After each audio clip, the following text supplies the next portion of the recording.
Well, according to a recent report here at Fox, Republican Party leaders have a secret plan to win the 2018 midterms. Instead of telling voters what they would do with another 2 years in office, they've decided to run once again against Hillary Clinton, the former Democratic nominee.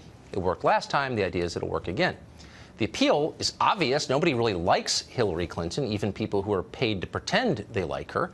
The downside is it's not really a relevant argument. Hillary Clinton doesn't run anything anymore. She doesn't represent the modern Democratic Party. They've moved on to another planet. And that's the point. Democratic leaders are now saying things far more extreme than anything a midwestern Methodist like Hillary Clinton ever would have said or thought. They become openly bigoted, for example, blaming an entire ethnic group for the country's problems.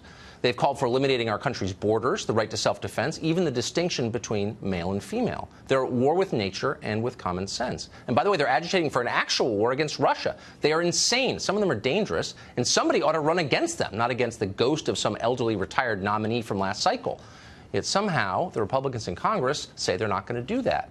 Are they? We have someone to tell us. Congressman Jim Jordan is a Republican who represents the proud state of Ohio, and he joins us tonight. Congressman, thank you for coming. You bet. Good to be with you. So, look, I don't want to poo-poo the idea of running against Hillary. I love doing Hillary segments. Yeah. They're hilarious. They're a little mean, but it's fun. But the Democratic Party of right now is not the party of Hillary Clinton. Right. It's an openly extremist, racist party, I would argue.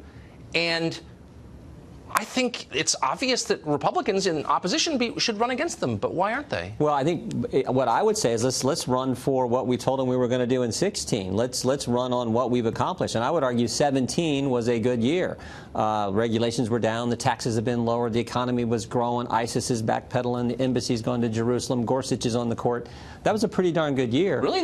People voted to move the embassy to Jerusalem? Well, all I'm saying is there are lots of Republicans who think that being our best friend and ally in the Middle East, Israel, doing something like that makes sense. After all, every other capital in the world, that's where you're. Look, I'm not against it. I mean, all I'm saying is 17 was a pretty good year. So far this year, we haven't been doing what we said. This spending bill we passed 4 weeks ago was not what we're supposed to be doing. So let's do what. Never hurts to keep your promises. Never hurts to do what you told them you were going to do, and go run on that and run against what the left, the hard left, is pushing in their party. I think that's the winning message. So if you had a political party that literally wanted to eliminate the differences between men and women and pretend that nature wasn't real. Yeah, run against that. I'm all for it. I haven't ever heard a Republican say, actually, men and women are different. That's a biological fact. And when you pretend otherwise, you destroy society. Marriage should be what marriage has always been. Life should be protected. Not even all those things. Like, the Democrats have gotten to the point where they are attacking people, trying to get them fired from their jobs for acknowledging there are biological differences between the sexes. Why do Republicans not make... They're going on college campuses, not letting people,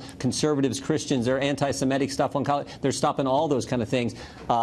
Attacking the First Amendment. I think we should camp. We had Ben Shapiro, Adam Carolla come in a committee that I get the privilege of chairing, talking about what's going on college campuses, how radical it is, how anti-Semitic it is, how anti-Christian it is, how anti-conservative it is, and how anti-basic fundamental beliefs it is. So I'm all for that as well. But let's go do what we told them we were going to do, what they elected us to do in November of 2016, and let's show that contrast with what the radical left is pushing. So I agree.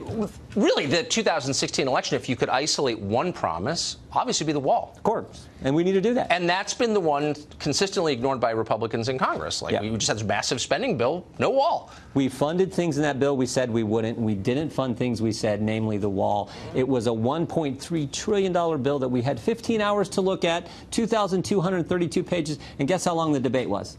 1 hour.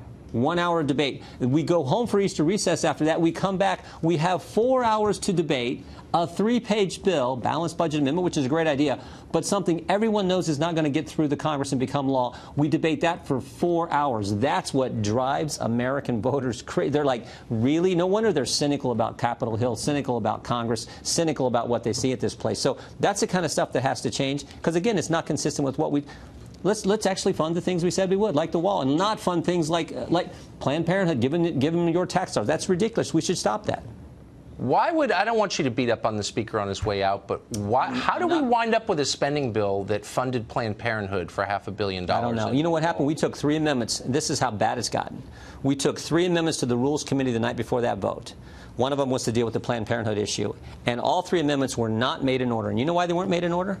because they would have passed. They would have passed on the House floor. So whose response? Who did that? That comes from the leadership telling the Rules Committee you can't make these things in order because actually they would pass on the floor. So Paul Ryan is more for Planned Parenthood than for the wall. All I'm saying is he's more for getting something through that the swamp likes, mainly the United States Senate, because the argument is, oh, if you make those amendments in order, they will pass. The bill will go to the Senate, and they won't pass it. Well, I'm tired of that. Let's have the debate.